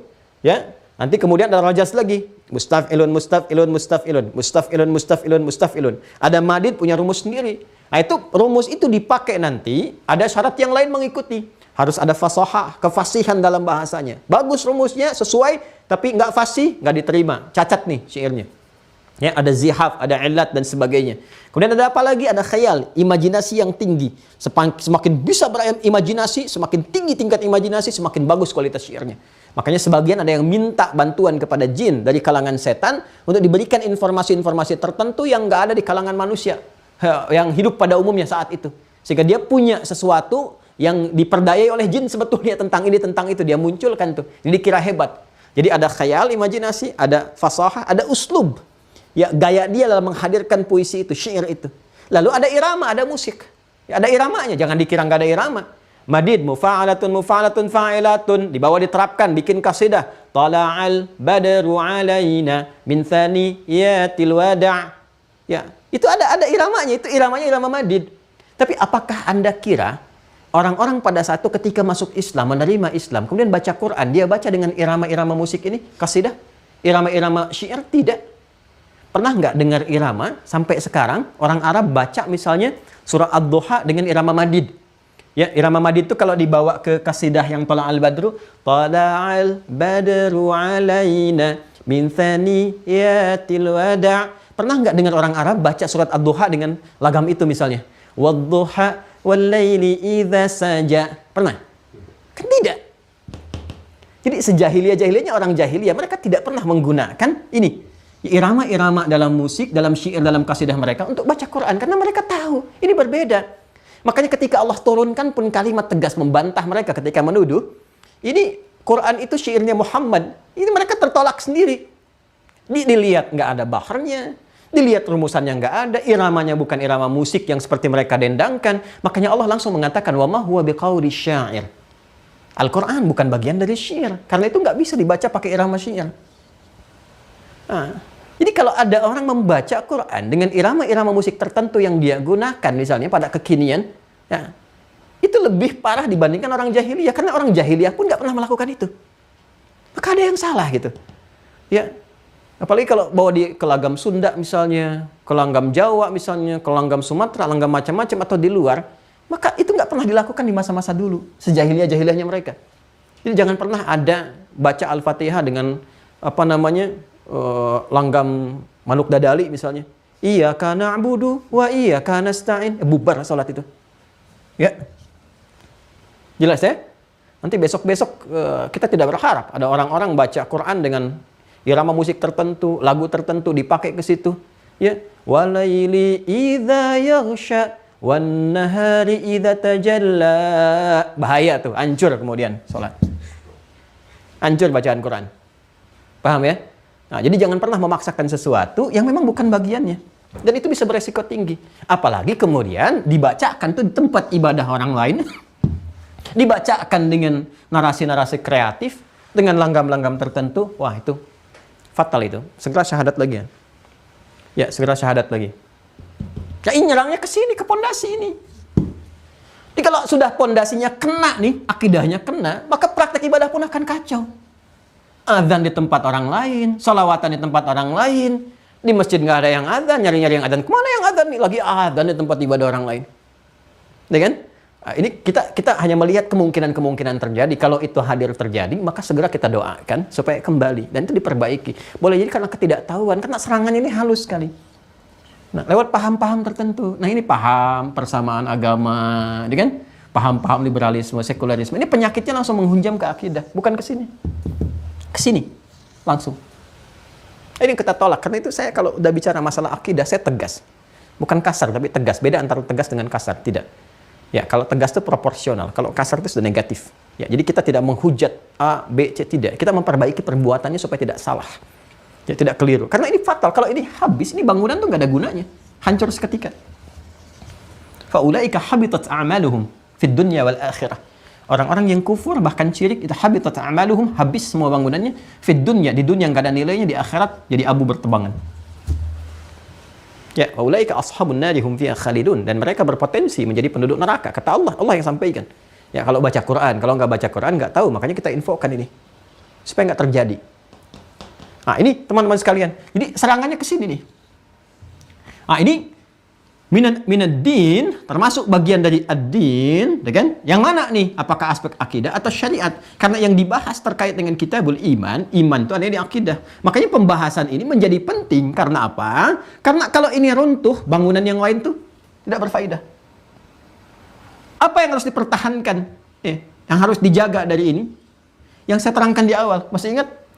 Ada godaan-godaan setan yang ditembuskan pada aspek yang jauh dari kita. Ya. pihak ketiga. Wah, setan menggunakan proksi di sini. Yang tidak langsung menggoda kepada diri kita. Digunakan proksi lewat yang lain. Proksi lewat media. Ya, proksi lewat media sosial. Dia gunakan dari orang-orang tertentu dan sebagainya. Ya, kan minal jinnati wan nas, kan sudah jelas ayatnya, dalilnya. Minal jinnati wan nas, dipakai tuh. Ya, jadi kalau nggak begini disebut nggak toleran, nggak begini disebut nggak setia kawan. Jadi mulai muncul maksiat.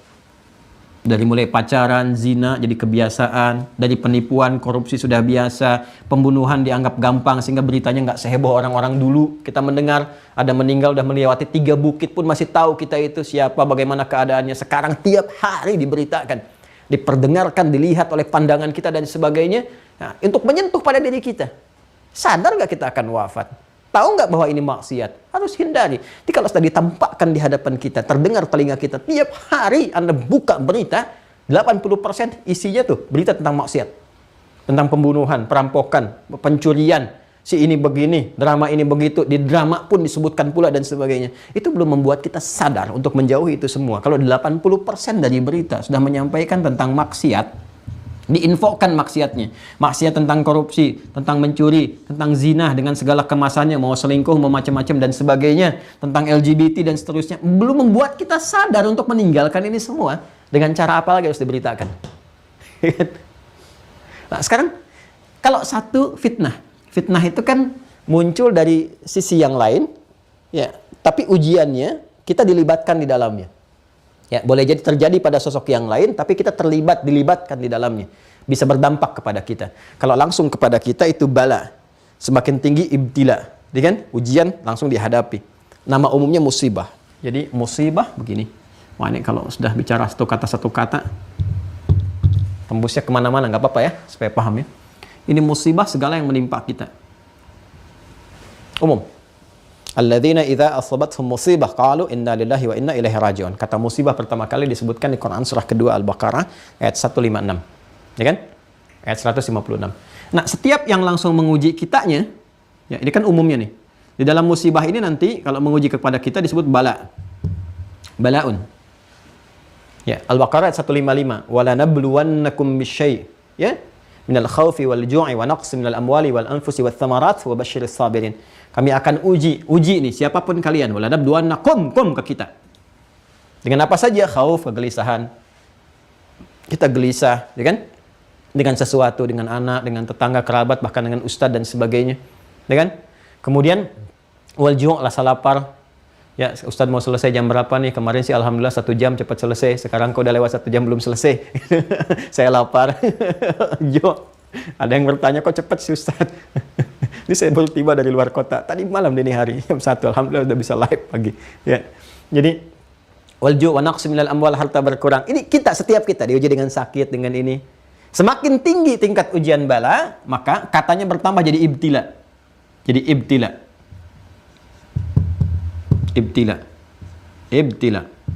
Ziyadatul mabna tadullu ala ziyadatul ma'na. Bertambah kata, bertambah nilainya.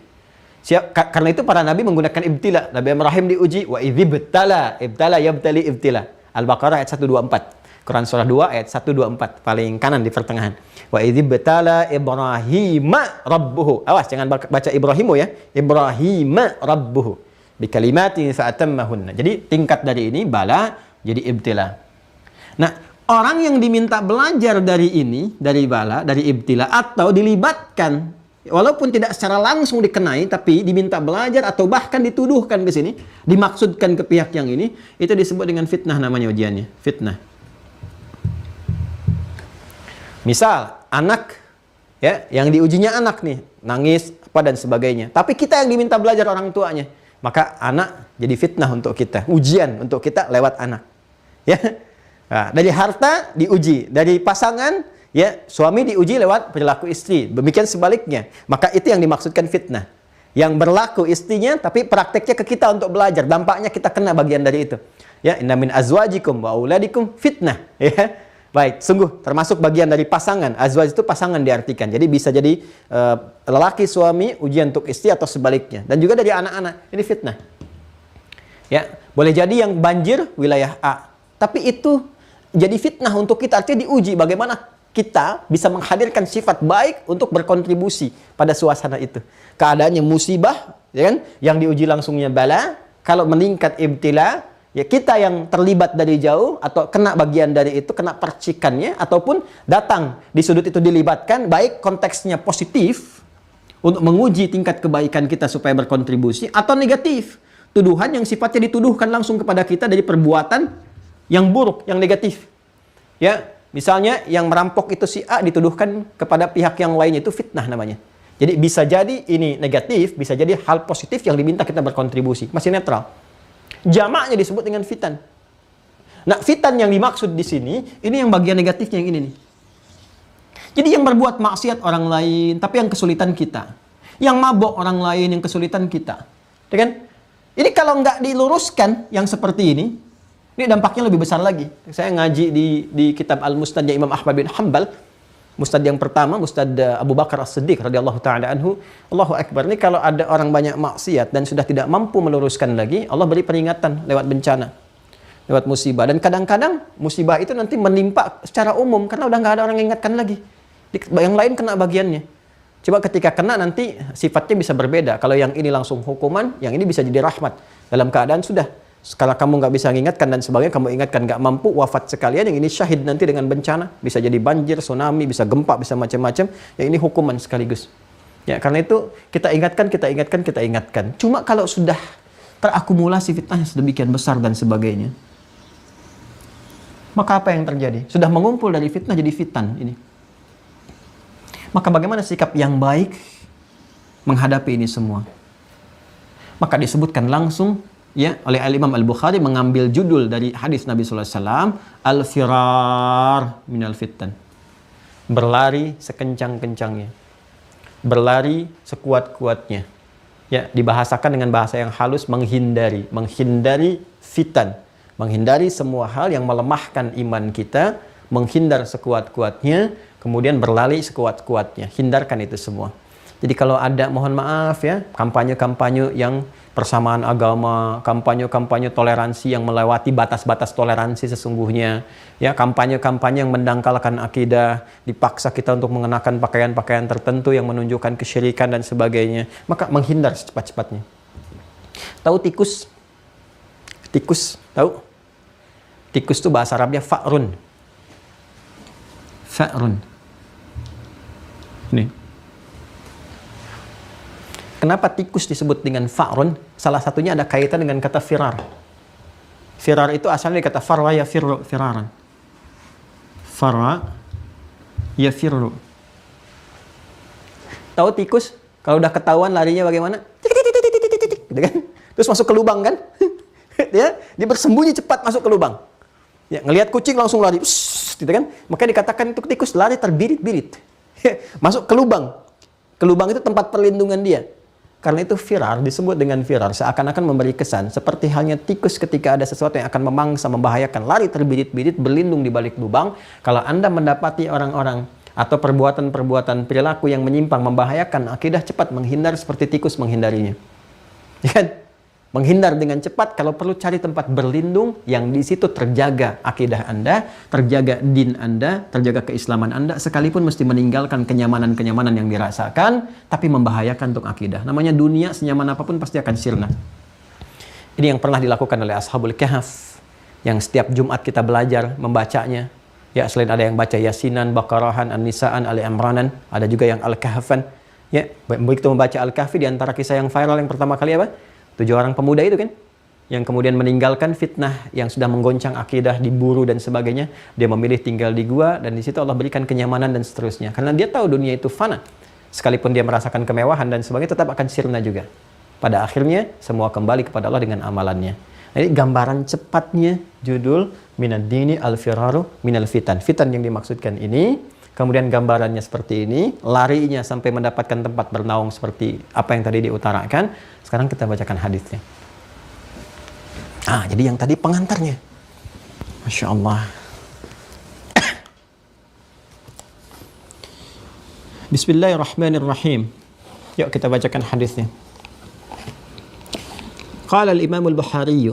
Al-Imam al-Bukhari menyampaikan, haddatsana Abdullah bin Maslamah an Malik an Abdurrahman ibn Abdullah ibn Abdurrahman ibn Abi Sa'sa'ah an abihi an Abi Sa'id al-Khudri.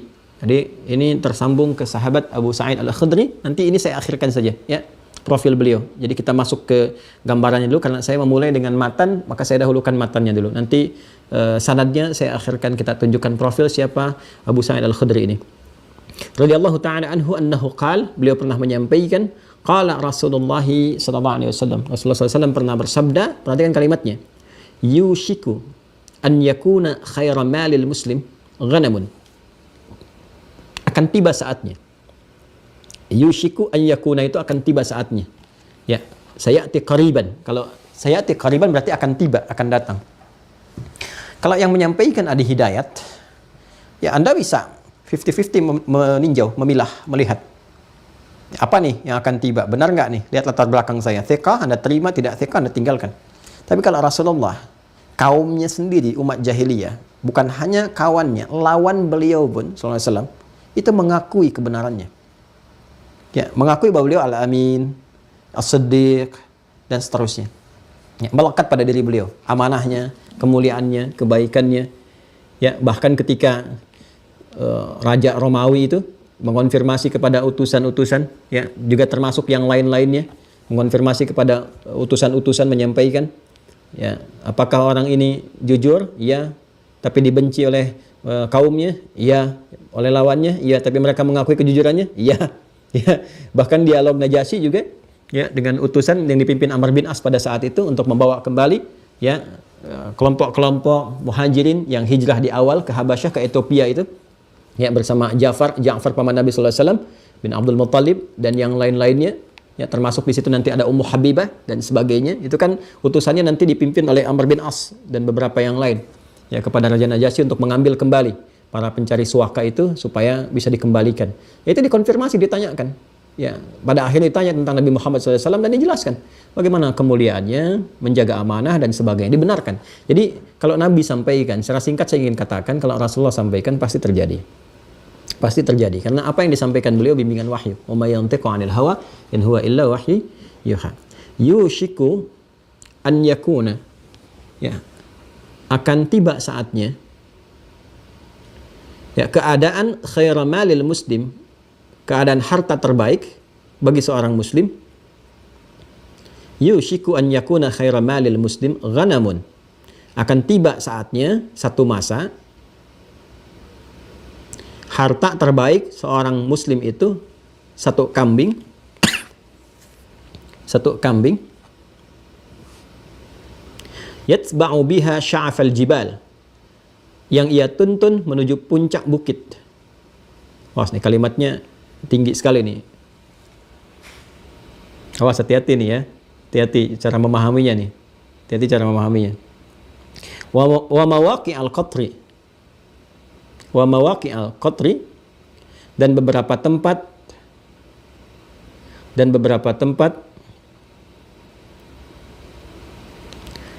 yang memberi sumber kehidupan atau yang mensupport kehidupan. Yafirru, ini yafirru bidinihi, ini yang saya maksudkan. Ia berlari mempertahankan agamanya minal fitan, dari cengkraman fitnah-fitnah yang menghancurkan. Dari cengkraman aneka fitnah yang menghancurkan. Yafirru bidinihi, ia berlari memegang teguh atau membawa agamanya, keyakinannya, minal fitan, dari fitnah, dari aneka fitnah yang mencengkram dan menghancurkan.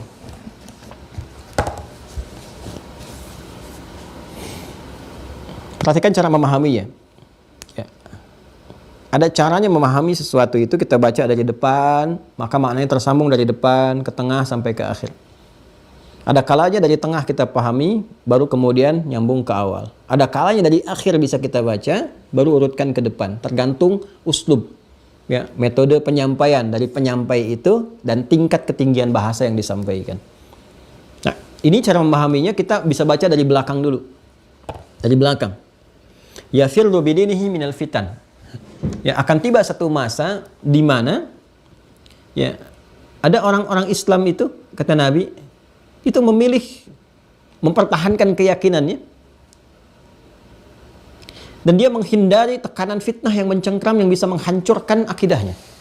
Jadi ada satu masa yang memang keadaan pada saat itu saking kompleksnya dan tinggi tingkat fitnahnya, itu ancaman akidah demikian tinggi. Nah, ini sudah dicontohkan di Al-Quran. Tadi saya sampaikan seperti kisahnya Ashabul Kahf, ya, atau bahkan kisah Nabi Muhammad SAW sendiri yang beliau berhijrah, ya kan, menuntun umat dari mana? Dari Makkah, karena kondisinya, bukan karena Makkahnya, karena kondisi orang-orang itu mengancam, fitnahnya tinggi. Begitu ketahuan la ilaha illallah, bukan hanya dipersekusi, bisa dieksekusi. Yang dihancurkan, ditusuk dengan pedang, disiksa dan sebagainya. Itu akidah. Ya, yang dihancurkannya kan akidahnya, bukan fisiknya. Ya, ketika Bilal bin Rabah itu kan dicambuk, dihukum di pertengahan lapang dengan terik yang sangat membakar, kemudian batu ya yang sudah panas dipanaskan dulu, ditindihkan di dadanya. Itu bukan ingin menyiksa fisiknya, tapi ingin menghancurkan akidah dalamnya. Ya, yang dengan keadaan fisik itu ditembuskan kepada jiwanya, dirasakan sudah bisa menghancurkan bagian dalamnya. Tapi dia katakan ahad, ahad, ahad, ahad. Ya, ada kondisi yang memang ini nggak bisa di lingkungan seperti itu. Ya, hadir mempertahankan agama, berkehidupan dengan baik, bisa sholat, bisa dan sebagainya. Lu hijrah, lebih hijrah kan? Pergi. Musa juga demikian. Saat di Mesir itu banyak tantangan dan sebagainya, dia berusaha hijrah. Namun kan dikejar terus tuh. Sehingga ada kemudian ya Allah menetapkan takdirnya menenggelamkan keseluruhannya, tapi tetap diminta untuk pergi karena hikmah tertentu. Ini gambaran, ya kan? Ini gambaran. Nah, di sini yang paling menarik teman-teman sekalian, Nabi sampaikan di masa beliau, Nabi kan sudah hijrah itu. Bahkan sudah kembali ke Mekah, membuka, menyampaikan risalah, tumbuh dengan kebaikan. Tapi di masa itu, saat masa-masa keemasan Islam, beliau sampaikan ya, kepada para sahabatnya, akan tiba lebih dahsyat daripada ini yang kita lalui ini. Ya, sampai-sampai bukan hijrah lagi ke tempat-tempat biasa. Apa yang terjadi bagi seorang muslim yang baik, ya, seorang muslim pertahankan akidahnya, ketika lingkungannya sudah nggak kondusif, ya mereka mencari tempat-tempat bernaung. Yang di tempat-tempat itu bukan sekedar bisa tinggal. Ya, tinggal itu untuk sekedar memenuhi kebutuhan hidup, asal bisa hidup mempertahankan akidahnya, agamanya. Ya, akan muncul suasana seperti itu kata Nabi. Ya, dan pada saat itu terjadi, apa yang terjadi kata Nabi? An yakuna khairan malil muslim ghanamun. Dia menyiapkan satu kambing aja, yang penting bisa bertahan hidup. Ya, kemudian apa? Yatsba'u biha sya'fal jibal. Dia pergi ya ke puncak-puncak bukit, ke gunung kalau kita sekarang. Yang penting bawa kambing ke gunung. Nah, ini menarik nih. Ini ghanamun, kemudian dhamirnya pakai muannas nih. Yatsba'u biha. Yatsba'u biha. Ini menunjukkan bahwa kambingnya pun yang disiapkan bukan kambing jantan, betina. Ya, diharapkan bisa bercabang, bisa berketurunan sehingga memberikan support yang lebih. Ya, kemudian di tempat-tempat itu dia datang supaya bisa diternak kambingnya, bisa makan, bisa berkecukupan, ya dia bawa bekal. Ya, kemudian wa mawaqi al-qatri. Di tempat itu dia bisa mendapatkan support kehidupan. Ya, dia pari ke pegunungan, ya bawa kambingnya bisa dia ternak, bisa makan, dia pun bisa makan lewat situ. Buah-buahan, tumbuhan atau berburu yang lain. Ya, tujuannya apa? Tujuannya mempertahankan akidah. Ya firru minal fitan, ya firru bidinihi minal fitan. Mempertahankan akidahnya, agamanya dari cengkraman kehidupan yang sudah mulai mengganggu, mencengkram, bahkan menggoyak akidahnya. Nah, ini gambaran kepada kita dua hal. Dua hal. Ya, yang pertama, teman-teman sekalian, yang pertama, gambaran pertama, ini sifatnya parsial. Berdasarkan zonasi. Sifatnya parsial. Apa yang dimaksudkan parsial berdasarkan zonasi? Ini yang dimaksudkan berdasarkan tempat di mana Anda bermukim. Misal, Anda mukim di satu negara misalnya, atau provinsi atau yang lain, atau kabupaten. Ya. Di tempat Anda menetap itu ada kebijakan-kebijakan yang Islamofobia yang berlebihan. Sampai-sampai orang sholat dihukum. Ya kan? Sampai-sampai misalnya ya bahasanya apapun, ketahuan puasa bukan hanya disuruh berbuka, tapi disuapi makanan-makanan haram, disuruh makan babi, disuruh macam-macam dan sebagainya. Ya, apa yang terjadi di Uyghur itu, ya, dan lain sebagainya. Beberapa tempat, ya, intinya di tempat itu sulit Anda mempraktekkan agama, ditekang, dikekang, bahkan ada yang dipersekusi, bahkan puncaknya dieksekusi. Dalam kondisi ini, sedangkan di titik itu Anda harus mempertahankan akidah. Akidah Anda itu langsung dirusak. Pokoknya dirubah seketika. Ya, kalau yang di masa keemasan Islam di Andalusia itu, ketika menebarkan kebaikan, ya Isabella pada saat itu bersatu dengan Raja Ferdinand, menghancurkan orang-orang pada saat itu, inkuisisi. Semua harus masuk ke keyakinan mereka berdua, dibantai dan sebagainya dan seterusnya. Ya, ada kondisi kekinian di era modern, pokoknya nggak boleh ya orang-orang beragama, termasuk Islam di dalamnya. Apalagi yang spesifik Islam, Islamofobia. Berjilbab nggak boleh, ya. Kemudian nanti lama-lama sholat nggak boleh, masjidnya diteror langsung, misalnya kan, misal, ya, dan seterusnya. Maka pada kondisi seperti ini yang dimaksudkan. Nabi menyarankan, cari tempat untuk bernaung. Dan siapkan bekal.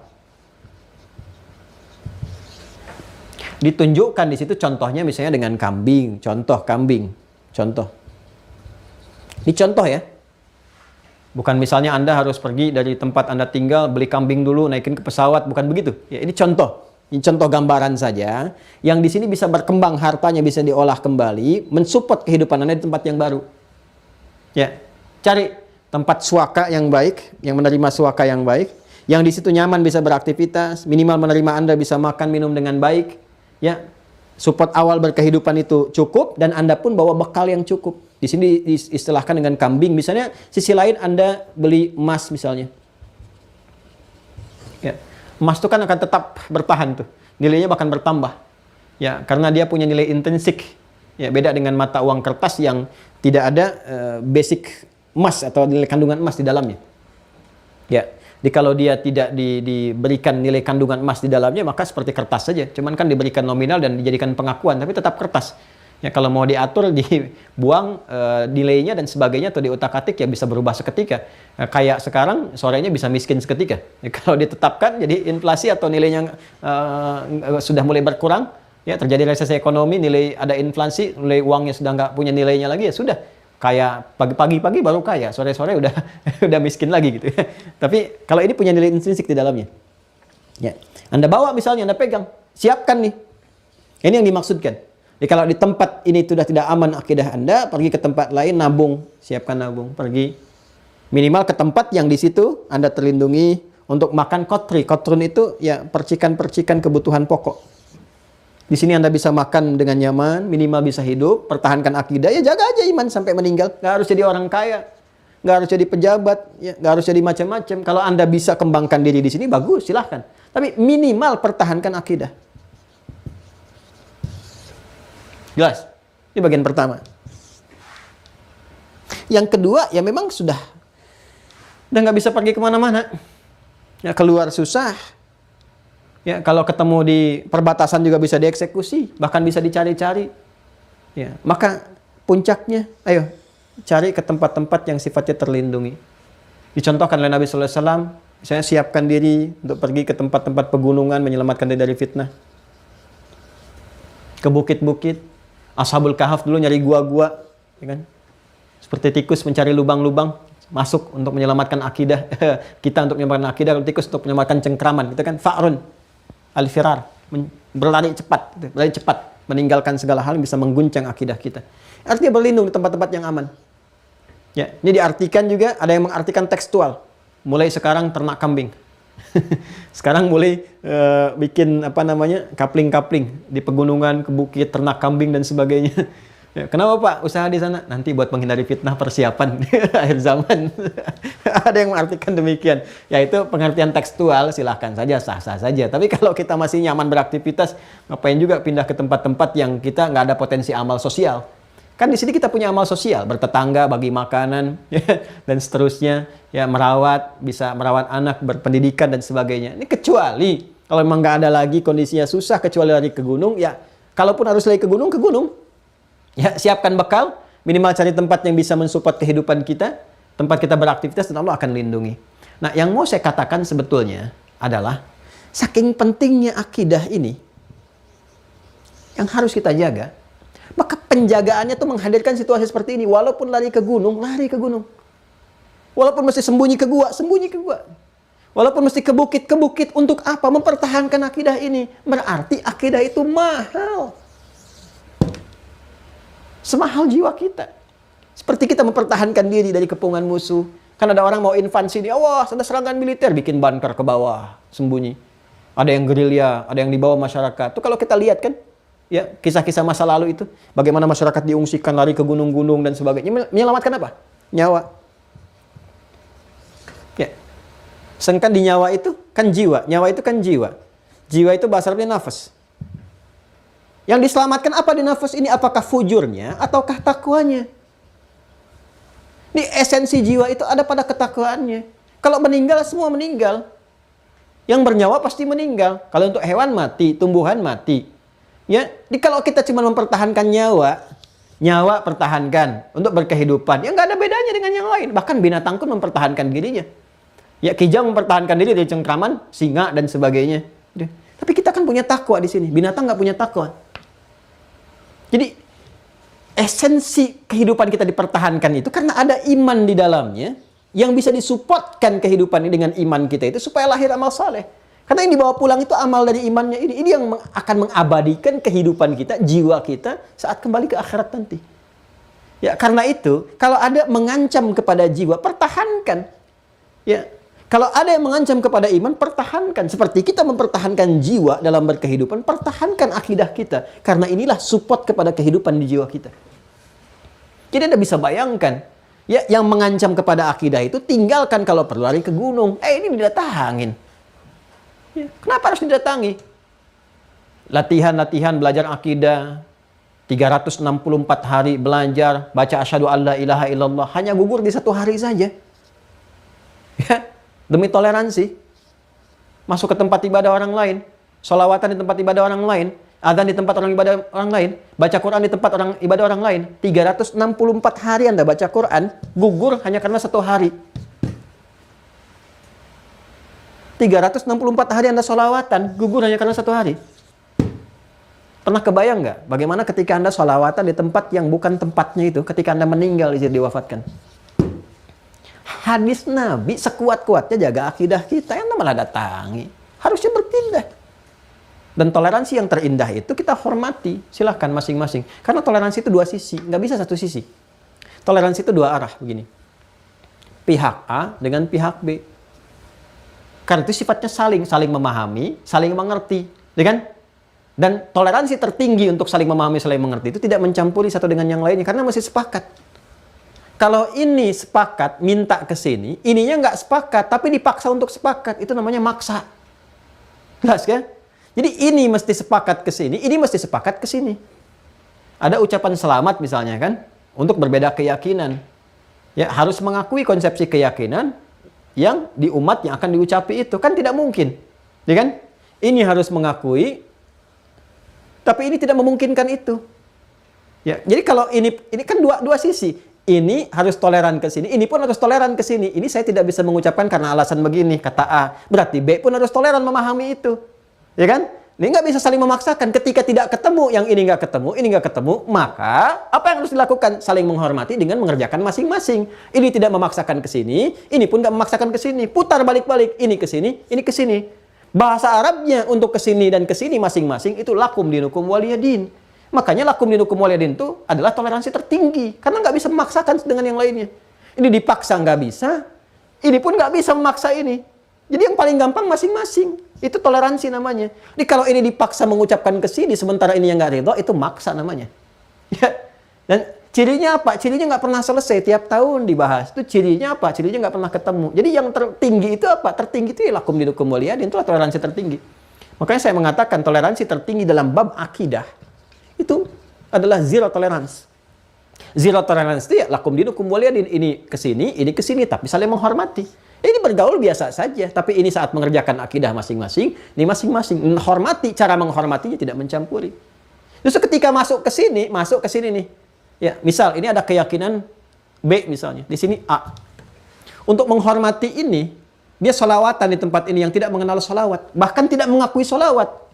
Maka kemunafikan bertemu dengan kemunafikan. Saat ini kontes mulai, ini dimulai sholawatan di tempat keyakinan yang B. Yang ini mengingkari. Ini apaan sih? Dia menolak tuh. Mengingkari Nabi Muhammad dari salahnya dan sebagainya. Ini pun sebetulnya mengingkari juga keyakinannya.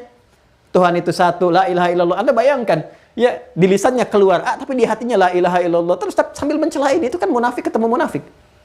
Ya, saling mengingkari. Jadi alih-alih bertoleransi, ya pada dasarnya saling mengkhianati melalui jiwanya.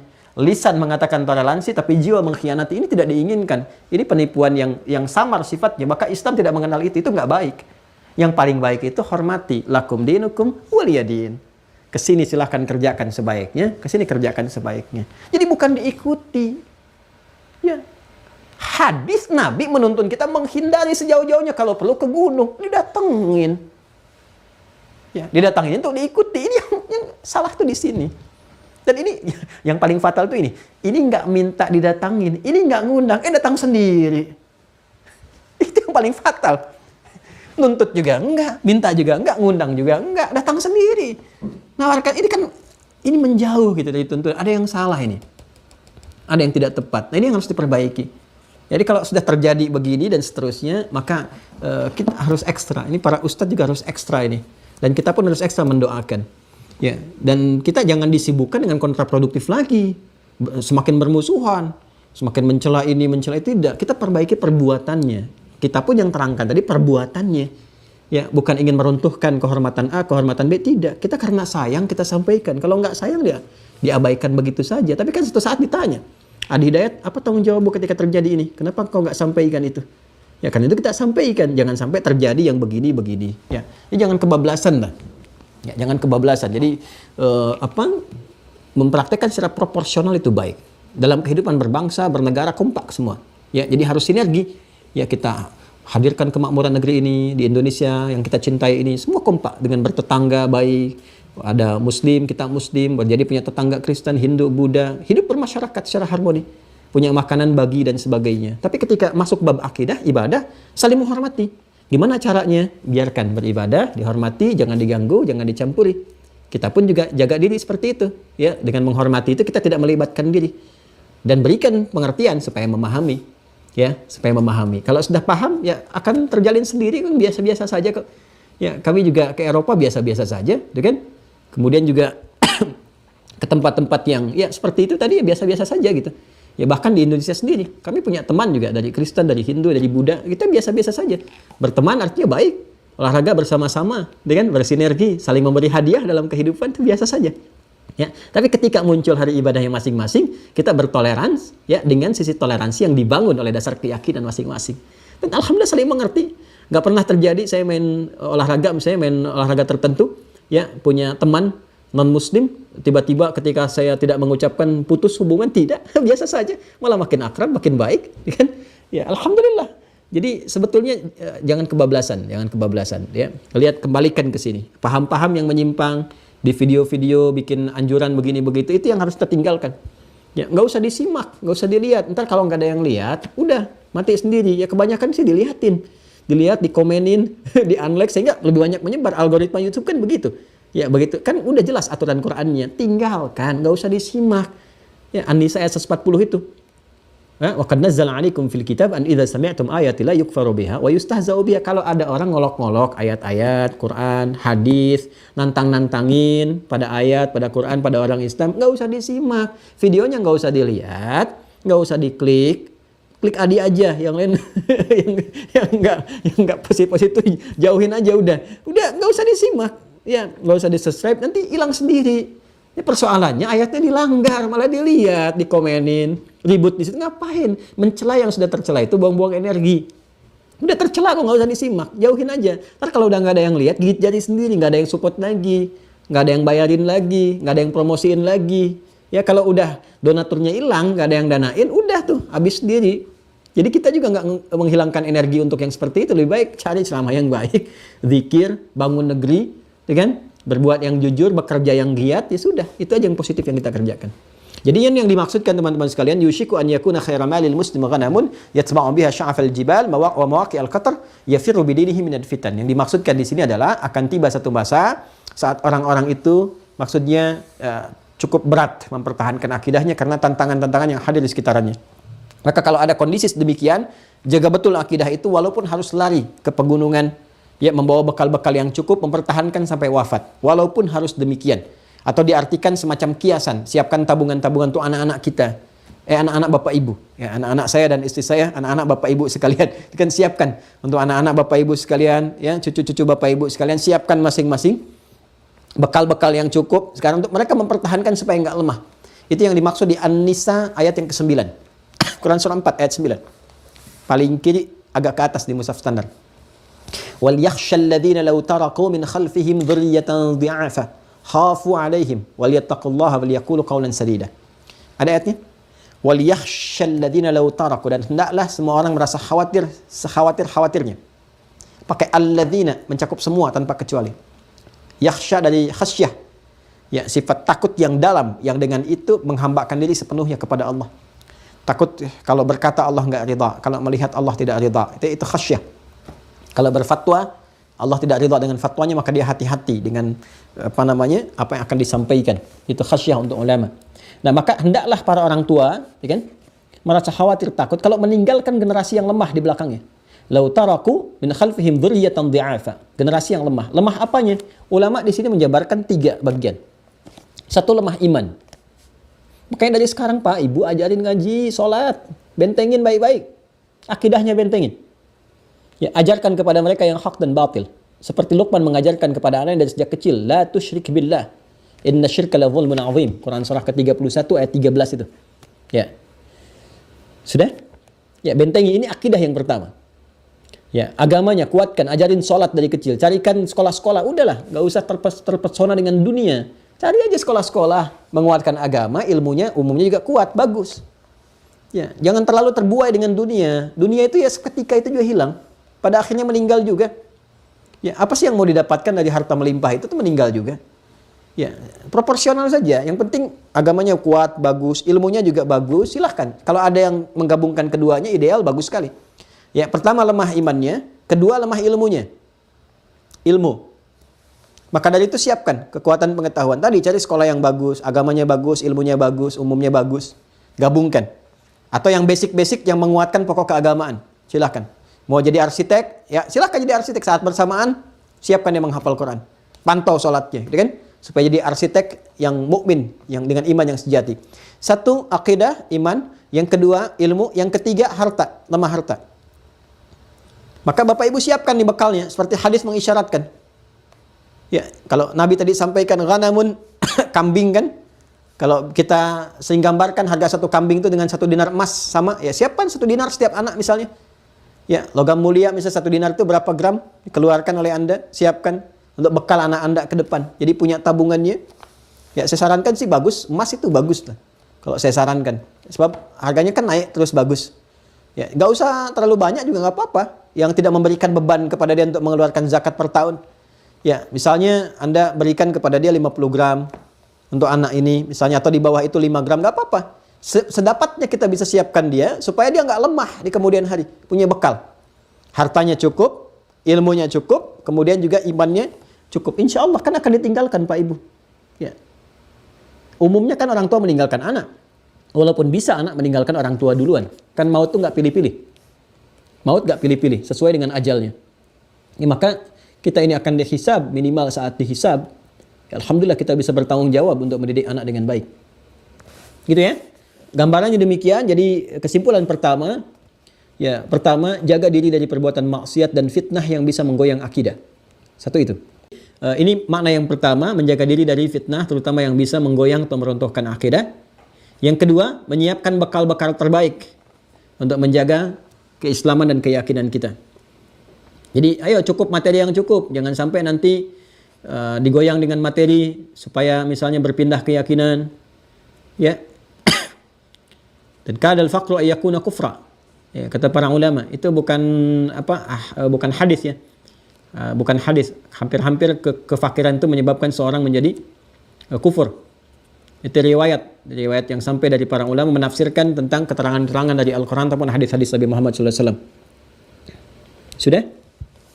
Nah, jadi jangan sampai ada saudara-saudara kita terjerembab dalam kefakiran sehingga mencari-cari ya yang menaunginya, kemudian yang beda keyakinan dipraktekkan sehingga dia salah arah, kemudian pindah keyakinan dan seterusnya. Ya, jaga diri juga dari berbagai yang bisa mendangkalkan akidah, seperti anak-anak kita tuh. Oh, anak-anak kita lagi, anak-anak Bapak Ibu sekalian ya, yang sudah tumbuh dewasa, mencari pasangan dan sebagainya, jangan sampai salah, kemudian bergaul dan seterusnya, sampai lepas keyakinan dan seterusnya.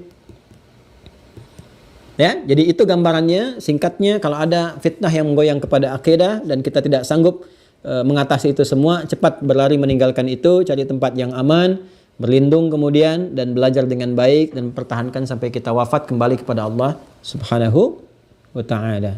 Itu gambarannya di hadis yang kita bahas kesempatan kali ini. Insyaallah kita lanjutkan besok. Nah, besok ini nggak kalah penting nih. Ya, ilmu ma'rifah. Wah, ini banyak orang yang pengen belajar ilmu ma'rifat. Ternyata ada dalam hadis. Tapi yang bagaimana ilmunya? Nah, ini nanti menarik nih. Besok nanti kita akan bahas tentang rahasia ma'rifat yang terkait dengan iman. Karena ternyata ma'rifat tertinggi itu adalah ma'rifat terkait dengan qalbi. Ya, ma'rifat terkait dengan keimanan kita. Dan di situ kita diminta oleh Allah dan Rasulnya untuk melihat tingkat keimanan kita seperti apa. Ma'rifat itu kan tahu, kenal.